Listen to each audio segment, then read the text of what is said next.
விவசாயி, mechanic, engineer, இப்படி அப்பாக்கள் யாரா இருந்தாலும் அவங்க கனவெல்லாம் அவங்க பசங்களுக்கு ஒரு best college. AAA college of engineering and technology, Sivakasi. Counselling code 4680.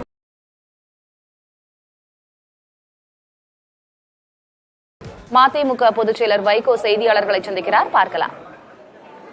முதலில் மராட்டிய மாநிலத்தில் ரத்னகிரி மாவட்டத்தில் தொடங்கப்பட்டு அல்போன்சா மாமரங்களை வளர்க்கின்ற விவசாயிகள் இது விஷக்காற்றை பரப்பும் என்று சொல்லி பல்லாயிரக்கணக்கில் திரண்டு உடைத்து நொறுக்கிய போது முதலமைச்சராக இருந்த சரத்பவார் காவல்துறையை அவர்களை ஒன்றும் செய்யாதீர்கள், போராட்டம் நடக்கட்டும், நீங்கள் விலகிக் கொள்ளுங்கள் என்று சொல்லிவிட்டு மறுநாள் லைசன்ஸை ரத்து செய்தார்.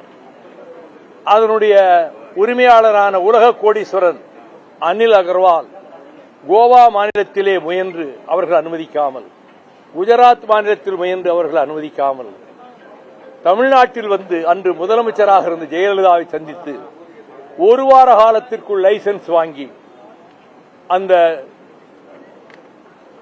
ஸ்டெர்லைட் நாசகார நச்சாலை தூத்துக்குடியிலே நிறுவப்பட்ட நாள் முதல், தொடங்கப்பட்ட நாள் முதல் நாங்கள் விவசாயிகள் மீனவர்களோடு சேர்ந்து எண்ணற்ற போராட்டங்களை, மறியல் போராட்டம், நடைப்பயணம், உண்ணாவிரதம் என நடத்தியும் பின்னர் உயர்நீதிமன்றத்திலே வழக்கு தொடுத்து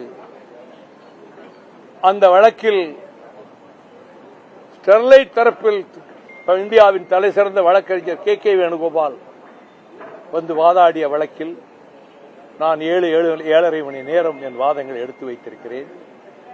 ஸ்டெர்லைட் ஆலை நிரந்தரமாக மூடப்படும் என்ற தீர்ப்பு கிடைத்து அந்த உரிமையாளர் அனில் அகர்வால் உச்சநீதிமன்றத்தில் தடையாணை பெற்று மீண்டும் ஆலை இயங்க தொடங்கி அதற்கு மேல் மீண்டும் மேலும் மேலும் வழக்குகளை தொடுத்து அந்த வழக்குகள் 33 வாய்தாக்களை நானும் கலந்திருக்கிறேன். ஆலை நிரந்தரமாக மூடப்பட்டுவிடும், இந்த கோர்ட்ல இந்த கேஸ் போட்டதனால் நினைச்சு ஜெயலலிதா ஆலையை மூடுவதாக திடீரென்று அறிவித்தார். ஆலைக்கு சகல ஆதரவையும் கொடுத்த அரசு மூடப்போகிறார் நினைத்துக் கொண்டு, ஆனால் சுப்ரீம் கோர்ட் ஆலையை மூடவில்லை, ஆலை மூடும் தீர்ப்பை கொடுக்கவில்லை. பின்னர் மீண்டும் தீர்ப்பாயத்துக்கு சென்று மீண்டும் சுப்ரீம் கோர்ட்டுக்கு சென்று சுப்ரீம் கோர்ட் சென்னை உயர்நீதிமன்றமே மீண்டும் விசாரிக்கட்டும் என்று நீதியரசர் சிவஞானம், நீதியரசி பவானி சுப்பராயன் அமர்வில் அந்த வழக்கு நடைபெற்று அங்கு நான் 3.5 மணி நேரம் வாதங்களை வைத்திருக்கிறேன். நிரந்தரமாக மூடும் உத்தரவை தீர்ப்பை அளித்து அந்த மண்டலத்தை காப்பாற்றிக் கொடுத்தது. ஆனால் உலக கோடீஸ்வரனாகிய அனில் அகர்வால் இன்றைக்கு பல நாடுகளிலே Vedanta group has been blacklisted. தாமிரம் கிடைக்கவில்லை இந்தியாவில், அது வெளிநாட்டிலிருந்து இறக்குமதி செய்ய வேண்டியிருக்கிறது. இதை பிரதமரும் ஒடிசாவிலே போன வாரம் பேசினார். இப்பொழுது 399 ஏக்கர் சிப்காட்டிலே முதலில் ஜெயலலிதா ஆட்சி காலத்திலேயே 99 வருடங்களுக்கு இந்த வேதாந்தா குழுமம் லீஸுக்கு வாங்கிவிட்டது. அந்த லீஸை ரத்து செய்வதற்கு சிப்காட் இதற்கு இப்பொழுது ஒரு உத்தரவு போட்டாலும் அதற்கு தடை ஆணை பெற்று வழக்கு நடக்கிறது. அந்த வழக்கிலே நானும் இணைந்து ஒரு சார்பில் வாதாட திட்டமிட்டுக் கொண்டிருக்கிறேன். இப்பொழுது அனில் அகர்வால் எப்படியாவது அந்த ஸ்டெர்லைட்டை வேறொரு வடிவத்தில் கிரீன் காப்பர் என்ற பெயரில் மீண்டும் கொண்டு வந்து நிறுவுவதற்கான முயற்சியில் ஈடுபட்டிருப்பதால் நம்முடைய முதலமைச்சர் அவர்களை ஒருவேளை சந்திக்க முனையலாம், இந்த அரசிடம் அனுமதி வாங்குவதற்கு முயற்சிக்கலாம். அதற்கு இடம் கொடுக்கக்கூடாது. அது புற்றுநோயையும் சர்ம நோய்களையும் ஏற்படுத்தி அடியோடு 40 கிலோமீட்டர் சுற்றளவுக்கு விவசாயத்தை பாழ்படுத்துகிறது இந்த காப்பர் ஸ்மெல்டர். அது வேறு வடிவத்தில் தாமிர தொழிற்சாலை என்ற பெயரிலே அங்க வர அனுமதிக்க கூடாது. நீங்கள் இந்த அரசு, தாவேக அரசு அதற்கு இடம் கொடுக்க கூடாது என்பதை வலியுறுத்தி விரிவான ஒரு memorandum both in English and Tamil நான் முதலமைச்சர் மாண்புமிகு ஜோசப் விஜய் அவர்களிடம் தந்து இந்த பின்னணியை சொல்லியிருக்கிறேன். மகாராஷ்டிரா லைசன்ஸை ரத்து பண்ணவுடன் கோவாவுக்கு சென்றான், கோவா விரட்டி அடித்தது. குஜராத் உள்ளே வராதே என்றது. இப்ப நான் கேட்கிறேன், பிரதமர் ரொம்ப காப்பருக்கு ரொம்ப கவலைப்படுறாரு, உங்க விரிவான ஒரு memorandum both in English and Tamil நான் முதலமைச்சர் மாண்புமிகு ஜோசப் விஜய் அவர்களிடம் தந்து இந்த பின்னணியை சொல்லியிருக்கிறேன். மகாராஷ்டிரா லைசன்ஸை ரத்து பண்ணவுடன் கோவாவுக்கு சென்றான். கோவா விரட்டி அடித்தது.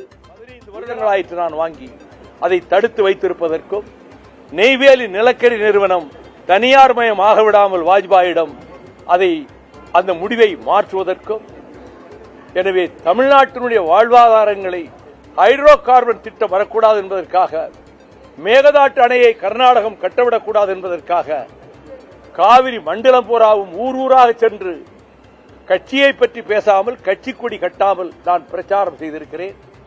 அதை போலத்தான் பொது பிரச்சனைகளுக்கு இப்பொழுது ப்ரொபோசிஸ் ஜூலிஃப்ளோரா எனப்படுகின்ற சீமை கருவேலி நாட்டு வேலிக்காத்தான் தமிழ்நாட்டையே நாசப்படுத்தி விட்டது. ஹைகோர்ட் ஜட்ஜஸ் செல்வம் அவர்கள் இன்னொரு ஜட்ஜும் இது அடியோடு அகற்ற வேண்டும், அரசே முன்வர வேண்டும், நீதிபதிகள் இதை கண்காணிக்க வேண்டும் தீர்ப்பு கொடுத்தார். நீங்களே அதை செய்யலாமே என்று என்னிடம் கேட்டார். நான் அந்த வழக்கு தொடுத்ததால் நான் அப்பொழுதே பல ஊர்களுக்கு சென்று, பல மாவட்டங்களுக்கு சென்று அதை அகற்றுகின்ற வேலையில் ஈடுபட்டேன். தற்பொழுதும் அதில் ஈடுபட்டு வருகிறேன். எனவே என்னை பொறுத்தமட்டில் என்னுடைய பொது வாழ்க்கையில் அரசியல் கட்சி முடிவுகள் ஒரு பக்கம் இருந்தாலும் தமிழ்நாட்டு வாழ்வாதாரங்களை காக்க வேண்டும் என்கின்ற கடமையில் நான் மன நிறைவு கொள்ளத்தக்க வகையில் நான் பணியாற்றி வந்திருக்கிறேன். அதே அடிப்படையில் தான் இப்பொழுது இந்த காப்பர் ஸ்மெல்டர் எந்த வடிவத்தில் வரக்கூடாது என்று தடுப்பதற்கான முயற்சியிலும் நான் ஈடுபட்டிருக்கிறேன். இந்த நோக்கத்திற்காகத்தான் முதலமைச்சரை சந்திக்க வந்தேன். என்ன சொல்ல வேண்டுமோ அதை விளக்கமாக எடுத்து சொல்லியிருக்கிறேன். அந்த சந்திப்பு எனக்கு மனதுக்கு மன நிறைவை தந்தது. சார், இப்ப ஸ்டெர்லைட் போராட்டம் நீங்க நீண்ட நெடிய போராட்டம் பண்ணிருக்கீங்க. குறிப்பா ஸ்டெர்லைட் ஆலை அதிமுக அரசு கொண்டு வந்திருந்தீங்க. அதிமுக அரசு தான் மூடி இருக்கு. குறிப்பா அதிமுக அரசு எப்படி மூடிச்சு தெரியுமா? 2ஆம் தேதி சுப்ரீம் கோர்ட்ல தீர்ப்பு வரப்போகுது, மூட சொல்லி தீர்ப்பு வரப்போகுது இன்டெலிஜென்ஸ் சொல்லிட்டாங்க. அங்க வழக்காடிட்டு இருக்குது, போராடிட்டு இருக்குது வைகோ. அந்த நேரத்தில் ஓஹோ இப்படி ஒரு முடிவு வரப்போகுதோன்னு நினைச்சு Jayalalithaa very shrewd and intelligent and Canning ரொம்ப திறமையா மூடுறதா ஒரு ஆர்டர் போட்டாங்க.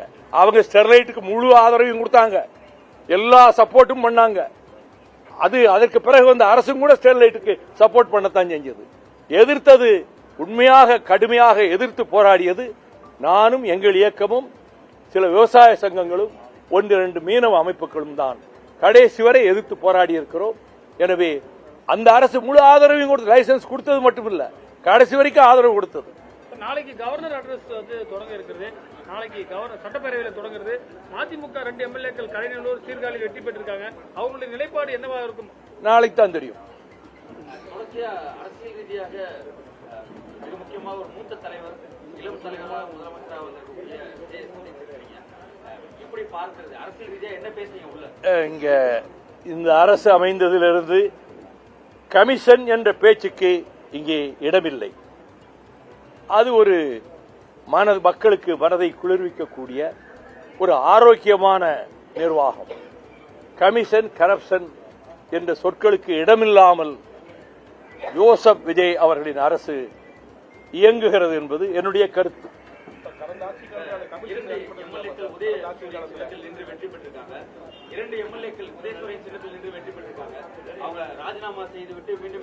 அப்படியெல்லாம் ஒரு யூகங்களை அப்படி நீங்க தான் பேசுறீங்க.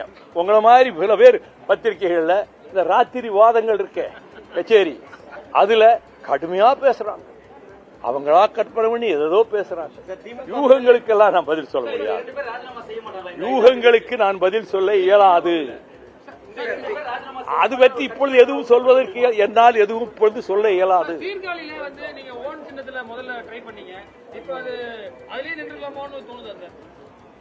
மனசுல தோன்றதெல்லாம் சொல்லிட்டு இருக்க முடியுமா? நாடாளுமன்ற தேர்தலோ சட்டமன்ற 6 இடைத்தேர்தல் 6 தொகுதிக்கு வரப்போகுது. இதே திமுக கூட்டணி கூட தான் பயணம் பண்ண போறீங்களா? இளம் கட்சியா வந்திருக்கக்கூடிய தமிழக வெற்றி கழகத்தோட புது பாய்ச்சலோட நீங்க மூத்த தலைவராக கலந்திருக்க போறீங்களா? பொதுக்குழு சகல கோணத்திலும் இது பற்றி கருத்துக்கள் பரிமாறப்பட்டு அங்கு என்ன நிலைப்பாடு என்பது அங்குதான் முடிவு தெரியும். ஸ்டெர்லைட் தொடர்பா நீங்க ஒரு பிரீஃப் பண்ணீங்க, ரொம்ப எலாபரேட் பண்ணி சிஎம் சொன்னீங்க. ஆமா.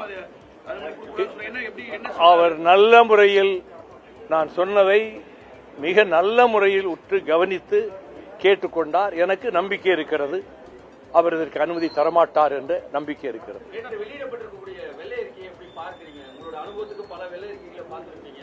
தமிழக வெற்றி வெள்ளை அறிக்கை வெள்ளையா இருக்கு, வெள்ளையா இருக்கு. பல முதலமைச்சர்களை நீங்க பாத்திருக்கீங்க. அண்ணாவில இருந்து, கலைஞர்ல இருந்து, அம்மையார்ல இருந்து, இந்த முதலமைச்சருடைய செயல்பாடுகள் ஒன் டு ஒன் மீட் பண்ணிருக்கீங்க. கம்பேரிட்டிவா என்ன சொல்ல முடியும் சார்? எளிமையாக இருக்கிறார், இயல்பாக இருக்கிறார், வெளிப்படை தன்மையோடு இருக்கிறார். சார், திமுக கூட்டணியில் இருக்கீங்க. தாவேக்காவுக்கும் தாவேக்க அரசுக்கும் மிக ஆதரவா பேசுறீங்க. தாவேக்க பக்கம் காத்து வீசுவது எடுத்துக்கலாமா எப்படி சார்? நல்லது நடந்தால் நல்லதை வரவேற்பேன், அல்லது நடந்தால் எதிர்ப்பேன். இதுதான் வைகோ. திமுக கூட்டணியில் எப்படி இருக்கீங்களா சார்? அதான் சொல்லிட்டு